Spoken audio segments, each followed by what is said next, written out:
चेतना क्या है? ये सवाल सुनने में जितना सीधा लगता है, इसका जवाब उतना ही उलझा हुआ है। बिल्कुल। एक तरफ विज्ञान है जो कहता है कि हमारे दिमाग में जो कुछ चल रहा है, जो रासायनिक और विद्युतीय गतिविधियां हैं, चेतना बस वहीं से पैदा होती है। हाँ, मतलब एक ब्रेन स्कैन से भी पता लगाया जा सकता है कि हम क्या सोच रहे हैं। बिल्कुल। और दूसरी तरफ हजारों साल पुरानी भगवत गीता है। वो कहती है कि हम ये शरीर या दिमाग हैं ही नहीं, बल्कि वो शाश्वत चेतना है जो इन विचारों को देख रही है। और यही आज की हमारी पड़ताल का केंद्र है। ये दोनों बातें एक साथ सच कैसे हो सकती हैं? हाँ। क्या हम सिर्फ न्यूरॉन्स का एक बहुत जटिल जाल हैं या फिर कुछ और हैं? और ये सिर्फ कोई किताबी बहस तो है नहीं, ये इस सवाल का जवाब खोजने की कोशिश है कि मैं कौन हूँ। बिल्कुल। तो आज हम इसी पहेली को सुलझाने की एक कोशिश करेंगे। हमारे पास जो स्रोत है वो दो बिल्कुल अलग दुनियाओं से आते हैं। एक है आधुनिक न्यूरोसाइंस की प्रयोगशाला, और दूसरा है भगवत गीता का सदियों पुराना ज्ञान। हमारा मकसद यहाँ किसी एक को विजेता घोषित करना नहीं है। नहीं, बिल्कुल नहीं। बल्कि ये देखना है कि क्या इन दोनों की रोशनी में हम चेतना की इस, कह सकते हैं, अंधेरी गुफा का कोई नक्शा बना सकते हैं। ये इस बड़ी पहेली को दोनों आंखों से देखने की एक कोशिश है। तो चलिए शुरू करते हैं। कहाँ से शुरू करें? उस दृष्टिकोण से जो ठोस सबूतों पर आधारित है, विज्ञान। ठीक है, तो सबसे पहले सबूतों की बात करते हैं। विज्ञान जो हर चीज को नाप तौल कर ही मानता है, वो चेतना को कैसे देखता है? मतलब जब हम कहते हैं कि मुझे दर्द हो रहा है या मैं ये नीला रंग देख रही हूँ, तो ये अनुभव ये आ कहाँ से रहा है विज्ञान के हिसाब से? देखिए, विज्ञान का नजरिया पूरी तरह से भौतिक है, मतलब मैटर बेस्ड। अच्छा, यानी जो कुछ है वो पदार्थ ही है। बिल्कुल। न्यूरोसाइंस के हिसाब से चेतना कोई रहस्यमय चीज नहीं है। तो फिर क्या है? जैसे पानी के अणु H2O, उनमें गीलापन नहीं होता, लेकिन जब खरबों अणु एक साथ आते हैं तो गीलेपन का गुण उभर कर आता है। अच्छा, वैसे ही एक न्यूरॉन में चेतना नहीं है, लेकिन जब 86 अरब न्यूरॉन्स एक जटिल नेटवर्क में काम करते हैं, तब चेतना पैदा होती है। हाँ, उसी से हमारी सोच, हमारी भावनाएं और हमारी पूरी दुनिया का अनुभव पैदा होता है। मतलब समीकरण सीधा है, दिमाग की प्रक्रिया इज इक्वल टू चेतना। बिल्कुल। जब आप एक गुलाब को सूंघते हैं तो गंध के अणु नाक से दिमाग तक सिग्नल भेजते हैं। दिमाग के अलग अलग हिस्से सक्रिय हो जाते हैं। एक हिस्सा गंध को पहचानता है, दूसरा यादें ताजा करता है, तीसरा भावनाओं को जगाता है, और इन सब के मिलने से गुलाब को सूंघने का अनुभव पैदा होता है। एकदम सही। और इस मॉडल के हिसाब से अगर दिमाग काम करना बंद कर दे तो चेतना भी खत्म। लेकिन अगर चेतना सिर्फ इतनी ही है, मतलब जटिल गणना और डेटा प्रोसेसिंग, हाँ, तो क्या हम एक चेतन मशीन नहीं बना सकते? हम सुपर कंप्यूटर बना चुके हैं। आर्टिफिशियल इंटेलिजेंस शतरंज के ग्रैंड मास्टर को हरा सकती है, पर क्या वो महसूस करते हैं? बहुत अच्छा सवाल है। क्या चैट जीपीटी को सच में पता है कि वो क्या लिख रहा है? आपने बिल्कुल सही नस पकड़ी है। और यहीं पर आके विज्ञान, कह सकते हैं, एक दीवार से टकरा जाता है। मतलब ये कि विज्ञान की इतनी तरक्की के बावजूद वो चेतना के सबसे बुनियादी सवाल का जवाब नहीं दे पाया है। इसी को दार्शनिक डेविड चाल्मर्स ने चेतना की कठिन समस्या कहा है, the hard problem of consciousness. कठिन समस्या, ये आसान समस्या से अलग कैसे है? देखिए, आसान समस्या वो है जिसे विज्ञान हल कर सकता है। जैसे ये पता लगाना कि जब कोई व्यक्ति खुश होता है तो दिमाग के किस हिस्से में ज्यादा खून का बहाव होता है। अच्छा, fMRI स्कैन से जो हम देखते हैं। हाँ, या कौन से न्यूरोकेमिकल्स जैसे डोपामाइन निकलते हैं। ये सब चेतना के सह संबंध है। लेकिन कठिन समस्या है क्यों वाला सवाल है। क्यों? मतलब ये कि न्यूरॉन्स के एक खास पैटर्न में फायर होने से खुशी की भावना क्यों पैदा होती है, दर्द का चुभना क्यों महसूस होता है। हम सिर्फ जानकारी प्रोसेस करने वाले जैविक रोबोट या ज़ॉम्बी क्यों नहीं है। ये जो किसी चीज को महसूस करने का, अनुभव करने का निजी एहसास है, जिसे क्वालिया कहते हैं, इसका स्रोत क्या है? तो विज्ञान ये तो बता सकता है कि दिमाग में क्या हो रहा है, पर ये नहीं बता सकता कि हमें महसूस क्यों हो रहा है। बिल्कुल। मैंने एक न्यूरोसाइंटिस्ट से बात की थी। उन्होंने मजाक में कहा था, हम दिमाग के बारे में सब कुछ जानते हैं, सिवाय इसके कि ये काम क्यों करता है। ये तो बहुत सटीक बात है। ये मजाक कठिन समस्या का सबसे अच्छा वर्णन है। तो मतलब विज्ञान हमें उस क्यों पर लाकर छोड़ देता है। ये तो एक तरह की दीवार हो गई जिसके आगे वो नहीं जा पा रहा। सही कहा। वो हमें चेतना की परछाई तो दिखा सकता है, लेकिन चेतना को नहीं। बिल्कुल। और दिलचस्प बात यह है कि जहां विज्ञान की सीमा खत्म होती है, वहां गीता की शुरुआत होती है। हाँ, गीता की शुरुआत ही उस क्यों के जवाब से होती है। ये एक बहुत दिलचस्प मोड़ है। तो चलिए अब उस दृष्टिकोण की ओर चलते हैं जो हजारों साल पुराना है। भगवद गीता चेतना को कैसे देखती है? क्या वो इस क्यों का कोई जवाब देती है? गीता का दृष्टिकोण विज्ञान से कह सकते हैं 180 डिग्री अलग है। पूरी तरह से उल्टा। हाँ, वो चेतना को दिमाग की उपज मानती ही नहीं। गीता के अनुसार चेतना शरीर या दिमाग का गुण नहीं, बल्कि आत्मा यानी आत्मन का स्वभाव है। आत्मा का स्वभाव। हाँ, चेतना पैदा नहीं होती, वो तो हमेशा से है। एक मिनट, तो विज्ञान कहता है कि दिमाग चेतना को बनाता है और गीता कहती है कि चेतना पहले से मौजूद है। बिल्कुल।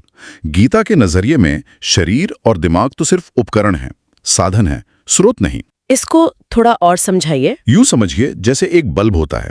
बल्ब खुद रोशनी पैदा नहीं करता। सही बात है, वो तो बिजली को रोशनी में बदलता है। हाँ, यहाँ आत्मा बिजली की तरह है और ये शरीर दिमाग का जो पूरा तंत्र है ये बल्ब की तरह है। आत्मा ही शरीर को चेतन बनाती है। शरीर अपने आप में तो जड़ पदार्थ है। अच्छा। इसीलिए गीता के अनुसार चेतना शाश्वत है, अपरिवर्तनशील है और अभौतिक है, नॉन मटीरियल। ये सुनने में तो बहुत गहरा लगता है, पर एक सवाल है। पूछिए। अगर चेतना शरीर से अलग और शाश्वत है, तो फिर ब्रेन डैमेज या किसी दिमागी बीमारी से किसी का व्यक्तित्व, उसकी यादें, उसका स्वभाव, ये सब कैसे बदल जाता है? अगर आत्मा नहीं बदलती तो ये बदलाव कहाँ से आता है? ये एक बहुत ही जरूरी और तार्किक सवाल है। गीता का मॉडल इसे उसी उपकरण वाले उदाहरण से समझाता है। बल्ब वाले नहीं, मान लीजिए एक बहुत कुशल पियानो वादक है।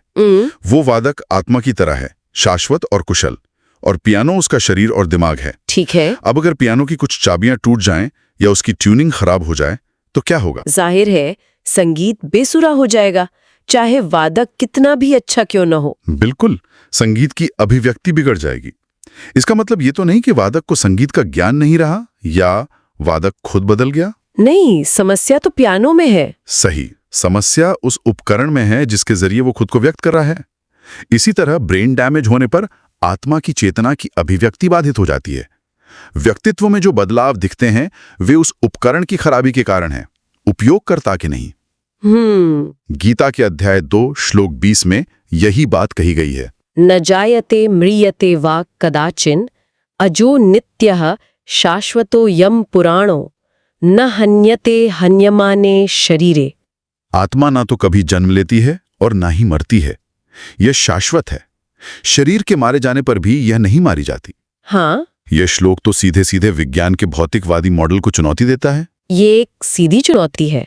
एक मॉडल में चेतना शरीर पर निर्भर है और अस्थायी है, और दूसरे में चेतना शरीर से स्वतंत्र और शाश्वत है। तो हमारे पास दो बिल्कुल अलग तस्वीरें हैं। एक में चेतना एक मोमबत्ती की लौ की तरह है जो मोम यानी शरीर के खत्म होने पर बुझ जाती है। दूसरी में चेतना सूरज की तरह है और शरीर सिर्फ एक खिड़की है जिससे उसकी रोशनी छन कर आती है। खिड़की टूट सकती है, गंदी हो सकती है, लेकिन सूरज पर कोई असर नहीं पड़ता। बहुत अच्छी एनालॉजी है। पर सवाल ये है कि क्या इन दोनों के बीच कोई संवाद, कोई पुल बनाना संभव भी है? ये सबसे दिलचस्प सवाल है और हैरानी की बात है कि हाँ, कुछ नए वैज्ञानिक और दार्शनिक विचार एक पुल बनाने की कोशिश कर रहे हैं। सच में? हाँ, भले ही अनजाने में।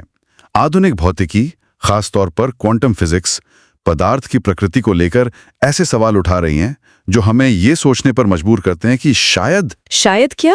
शायद चेतना ब्रह्मांड का एक मौलिक गुण हो सकता है। ब्रह्मांड का मौलिक गुण? जैसे गुरुत्वाकर्षण या इलेक्ट्रोमैग्नेटिज्म? ठीक वैसे ही इस विचार को पैनसाइकिज्म कहते हैं। पैनसाइकिज्म? ये कोई नया विचार नहीं है, लेकिन अब कुछ न्यूरोसाइंटिस्ट और दार्शनिक इसे गंभीरता से ले रहे हैं। एक मिनट, क्या इसका मतलब ये है कि मेरे हाथ में जो कप है या ये जो टेबल है उसमें भी चेतना है? ये तो थोड़ा अजीब लगता है। ये एक आम गलतफहमी है। पैनसाइकिज्म ये नहीं कहता कि एक पत्थर सोचता है या एक इलेक्ट्रॉन को चिंता होती है। तो फिर क्या कहता है?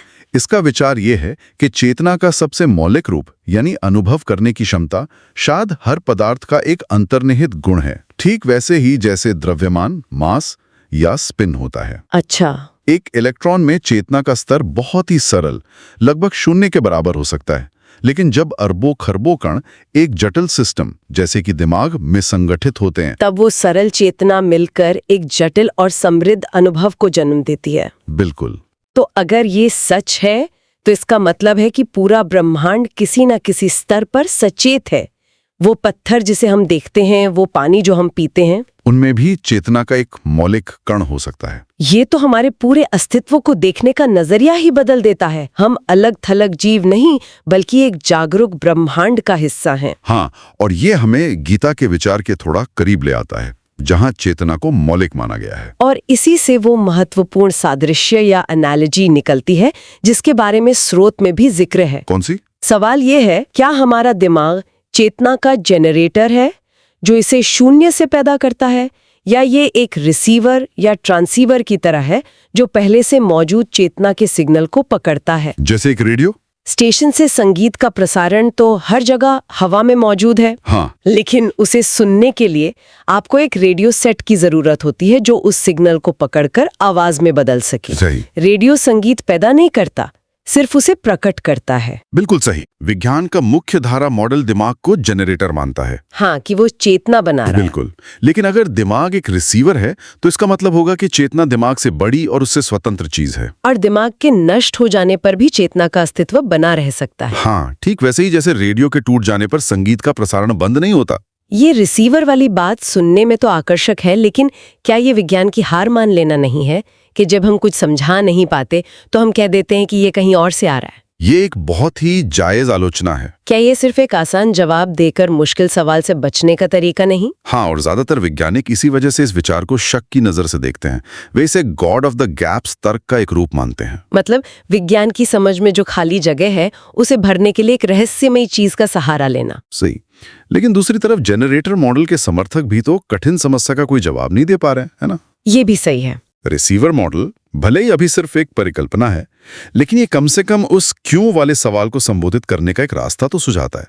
ये विज्ञान को नए तरह के सवाल पूछने के लिए उकसाता है। तो अगर हम आज की इस पूरी चर्चा को समेटें तो हम एक बहुत ही दिलचस्प मोड़ पर पहुंच गए हैं। हमने शुरुआत की थी दो विपरीत ध्रुवों से। एक तरफ विज्ञान जो ये समझने की कोशिश कर रहा है कि चेतना कैसे काम करती है, न्यूरॉन्स कैसे फायर करते हैं, दिमाग के नेटवर्क कैसे बनते हैं, मतलब वो पूरी मशीनरी की पड़ताल है। हाँ, और दूसरी तरफ गीता जो ये बताती है कि चेतना वास्तव में क्या है, उसका स्रोत, उसकी प्रकृति, उसका शाश्वत स्वरूप। लेकिन अब ऐसा लग रहा है कि ये कैसे और क्या का बंटवारा धुंधला पड़ रहा है। सही कह रहे हैं। विज्ञान भी अब क्या वाले सवाल पूछने पर मजबूर हो रहा है। ये सच है। तो ये बहस शायद इस बारे में है ही नहीं कि कौन सही है और कौन गलत। बिल्कुल। शायद ये एक ही सिक्के के दो पहलू हैं। एक हमें उस भौतिक तंत्र के बारे में बता रहा है जिसके जरिए चेतना इस दुनिया में काम करती है, और दूसरा हमें उस चेतना की असली प्रकृति के बारे में बता रहा है जो उस तंत्र को चला रही है। बिल्कुल। और ये हमें ये भी सिखाता है कि चेतना के विषय में विनम्रता बहुत जरूरी है। ये हमारे समय की सबसे बड़ी अनसुलझी पहेलियों में से एक है। सच में। और शायद इसका जवाब किसी एक किताब या किसी एक प्रयोगशाला में नहीं मिलेगा। हो सकता है। शायद इसका जवाब इन दोनों के संगम पर ही कहीं मिलेगा, जहां विज्ञान और अध्यात्म एक दूसरे से सवाल पूछने की हिम्मत करते हैं। ये चर्चा वाकई एक बहुत गहरे सवाल पर जाके खत्म होती है। हम अक्सर अपने जीवन को अपनी जैविक सीमाओं के अंदर ही देखते हैं, जन्म से मृत्यु तक। एक छोटी सी लाइन। लेकिन ये दूसरी संभावना हमें एक अलग ही कैनवस देती है। राइट। एक बहुत बड़ा दृष्टिकोण। तो हम अपने श्रोताओं के लिए ये अंतिम विचार छोड़ जाते हैं। जरूर। आज की चर्चा के बाद ये सवाल उठता है, हम अपने अनुभव को किस नजरिए से देखते हैं?